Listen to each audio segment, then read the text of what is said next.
அனைவருக்கும் வணக்கம். இந்த வீடியோ பதிவில் நம்ம பார்க்க போகிறது பிரிந்த உறவு திரும்பவும் ஒன்று சேர்றதுக்கான ஒரு எளிமையான முறை தான் இந்த வீடியோவில் நம்ம பார்க்க போகிறோம். உங்களுக்கு பிடிச்ச பர்சன், நல்லா பேசின பர்சன் இப்போ வேணான்னு சொல்கிறாங்க, ரொம்ப அவாய்ட் பண்ணுறாங்க, உங்களால் அவங்கள விட்டு விலகி இருக்க முடியலை, அவங்க வேணும் அப்படின்னு நீங்கள் ரொம்ப போராடிக்கிட்டே இருக்கீங்க அப்படின்னா இந்த ஒரு மெத்தடை மட்டும் நீங்கள் செஞ்சாலே போதும். பிரிந்த உறவு ஆட்டோமேட்டிக்காக உங்களை தேடி வரும். உங்களை வேணான்னு சொல்லிட்டு போயிருப்பாங்க, இப்போ உங்களோட நினைப்பே இல்லாமல் இருப்பாங்க, நீங்கள் தான் டெய்லி அவங்கள நினச்சி ரொம்ப கஷ்டப்பட்டுக்கிட்டே இருக்கீங்க அப்படின்னா இதே ஏக்கத்தை அவங்களுக்குள்ளாடி ஏற்படுத்தி கிறங்கடிக்க வச்சு உங்களை தேடி வர வைக்கும். ரொம்பவும் சிம்பிளான முறை இது. நம்ம சேனலுக்கு நீங்கள் இதான் ஃபஸ்ட் டைம் வரீங்கன்னா மறக்காமல் சப்ஸ்கிரைப் பண்ணிக்கோங்க, பக்கத்தில் இருக்கக்கூடிய பெல் பட்டனையும் கிளிக் பண்ணிக்கோங்க. அப்போ தான் நான் போடக்கூடிய வீடியோஸ் எல்லாமே உடனுக்குடன் உங்களுக்கு நோட்டிஃபிகேஷனில் வந்துக்கிட்டே இருக்கும். இப்போது இந்த மெத்தடை எப்படி பண்ணுறதுன்னு பார்க்கலாம். இந்த மெத்தடை யாரெல்லாம் பயன்படுத்தலான்னா பிரிந்து வாழும் காதலர்கள், பிரிந்து வாழும் கணவன் மனைவி திரும்ப ஒன்று சேர்றதுக்காக இந்த மெத்தடை செய்யலாம். ஒன் சைடு லவ்வில் இருக்கிறவங்களும் இந்த மெத்தடை செய்யலாம். உங்களுடைய ரிலேஷன்ஷிப்பில் அடிக்கடி சண்டை வந்துக்கிட்டே இருக்குது, அந்த சண்டையெல்லாம் சரியாகி உங்கள் நபர் உங்களை ரொம்ப புரிஞ்சுப்பாங்க. இந்த மெத்தடை நீங்கள் எந்த டேயில் ஸ்டார்ட் பண்ணணும் அப்படின்னா ஞாயிற்றுக்கிழமை அல்லது வியாழக்கிழமை, இந்த நாட்களில் ஏதாவது ஒரு நாளில் இந்த மெத்தடை நீங்கள் செய்யணும். இந்த மெத்தடை பெண்கள் தீட்டு சமயத்தில் செய்யக்கூடாது. நீங்கள் நான்வெஜ் சாப்பிட்டுட்டு இந்த மெத்தடை நீங்கள் செய்யக்கூடாது.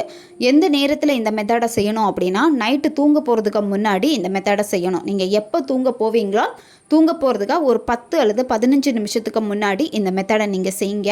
அமைதியான ஒரு பிளேஸில் உட்காந்துட்டு இதை செய்யுங்க. யாரும் உங்களை டிஸ்டர்ப் பண்ணாத மாதிரி பார்த்துக்கோங்க. இந்த மெத்தடை செய்கிறப்போ ஒரு கேண்டில் அல்லது தீபம் ஏற்றி வச்சுக்கோங்க. வெறும் தரையில் உட்காரக்கூடாது, ஏதாவது விரிப்பு போட்டு அதுக்கு மேலே தான் நீங்கள் உட்காரணும். இந்த மெத்தடை செய்கிறப்போ ஃபஸ்ட்டு ப்ரீத்திங் எக்ஸசைஸ் பண்ணணும். உங்களுடைய மூச்சை முதல்ல கவனிக்கணும். மெதுவாக மூச்சை ஆழமாக உள்ளே இழுத்துட்டு 1 செகண்ட் ஹோல்டு பண்ணிவிட்டு வாய் வழியாக மெதுவாக மூச்சை வெளியே விடுங்க. இந்த மாதிரி 10லேருந்து 15 வாட்டி இதை நீங்கள் செய்யணும். செஞ்சு முடித்ததுக்கப்புறமா நீங்கள் என்ன பண்ணணும்னா உங்கள் பர்சனை நினச்சிக்கோங்க. உங்கள் பர்சன் கூட இருந்த நல்ல நல்ல நிகழ்வுகளை எல்லாம் ஹாப்பியாக நீங்கள் நினச்சி பார்க்கணும். உங்ககிட்ட ரொம்ப நல்லா பேசியிருப்பாங்க, உங்களை தேடி தேடி வந்திருப்பாங்க, ரொம்ப கேர் கொடுத்துருப்பாங்க, எப்போவுமே உங்களை விட்டு விலகியே போகமாட்டேன்னு சொல்லிட்டு அந்த அளவுக்கு அன்பு காட்டியிருப்பாங்க. அவங்கக்கிட்ட பிடிச்ச விஷயங்களை நீங்கள் நினச்சி பாருங்கள். நினச்சி பார்க்குறப்ப உங்களுக்கு ஒரு சந்தோஷம் வரும். அந்த ஃபீலை நீங்கள் உணரணும். சரியா? இந்த பிரபஞ்சத்துக்கு உங்களுடைய உணர்வுகள் தான் ரொம்ப ரொம்ப முக்கியம். அதை நீங்கள் ஃபீல் பண்ணணும். ஹாப்பியாக நீங்கள் அதை ஃபீல் பண்ணணும்.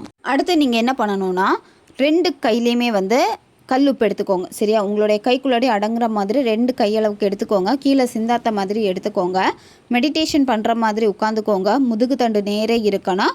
உங்களுடைய 2 கைகளையும் பார்த்தீங்கன்னா உங்களுடைய துடைக்கு மேலே நீங்கள் வச்சுக்கோங்க. சரியா? அதாவது உங்களுடைய மடிக்கு மேலே நீங்கள் வச்சுக்கணும். மடிக்கு மேலே வச்சுட்டு கண்களை மூடிட்டு உங்களுடைய புருவ மத்தியில் ஃபோக்கஸ் நீங்கள் பண்ணணும். கண்களை மூடிட்டு 2 கண்ணையும் மேல் நோக்கி பாருங்கள்.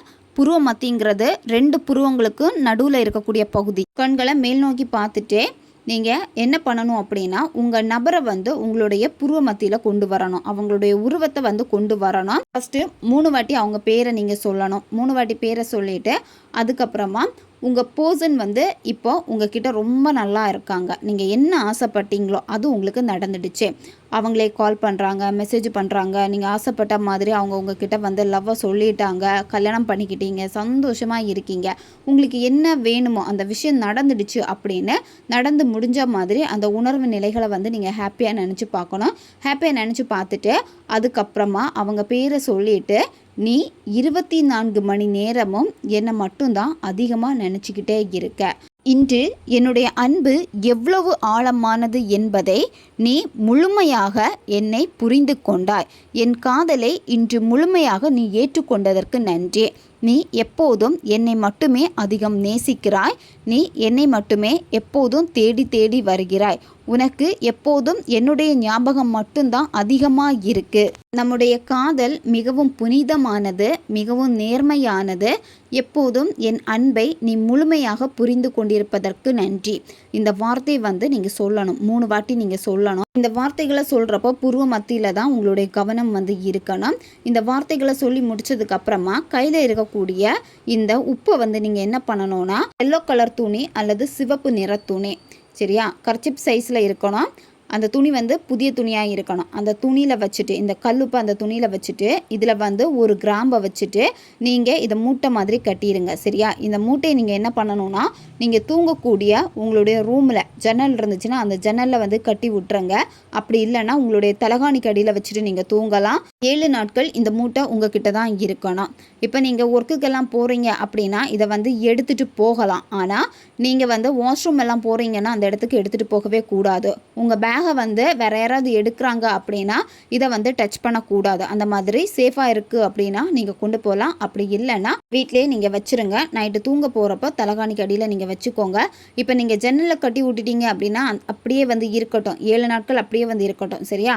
7 நாள் முடிச்சதுக்கப்புறமா 8ஆவது நாள் என்ன பண்ணணும்னா இந்த மூட்டையை அப்படியே வந்து ஓடுற தண்ணியில் போட்டுருங்க. ஓடுற தண்ணியில் தான் நீங்கள் போடணும்.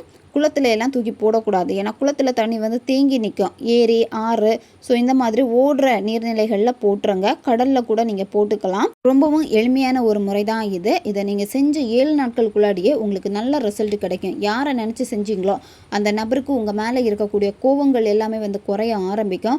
உங்களுடைய தாட் வந்து அதிகமாக ஆரம்பிக்கும். அவங்களுக்கே உங்ககிட்ட வந்து பேசணும்னு தோணும். ஏன்னா கிறங்கடிக்க வைக்கும். உங்களுடைய நினைவுகள் வந்து அவங்களுக்கு கிறங்கடிக்க வைக்கும்.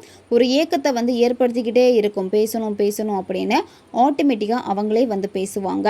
இந்த மெத்தடை வந்து நீங்கள் ஃபஸ்ட்டு மட்டும்தான் மூட்டையில் இந்த சால்ட்டெல்லாம் வச்சு நீங்கள் கட்டிடுவீங்க. செகண்ட் டே நீங்கள் என்ன பண்ணணும்னா இந்த மூட்டையை வந்து கையில் வச்சுட்டு தூங்க போகிறதுக்கு முன்னாடி இந்த வார்த்தைகளை சொல்லிவிட்டு மறுபடியும் உங்கள் பில்லோ கடியில் வச்சுட்டு தூங்குங்க. அப்படி இல்லைன்னா நீங்கள் ஜன்னலே கட்டி விட்டுருங்க. இந்த மாதிரி 7 நாட்கள் நீங்கள் செய்யணும். வெறும் அந்த வார்த்தையை மட்டும் தூங்க போகிறதுக்கு முன்னாடி சொல்லிவிட்டு நீங்கள் தூங்கினா போதும். தேவைப்படுறவங்க இதை பயன்படுத்திக்கோங்க. வீடியோவை தேவைப்படுற உங்கள் ஃப்ரெண்ட்ஸுக்கும் ஷேர் பண்ணுங்கள். அவங்களுக்கும் இது உபயோகமாக இருக்கும். அடுத்த ஒரு வீடியோ பதிவில் சந்திக்கலாம். நன்றி.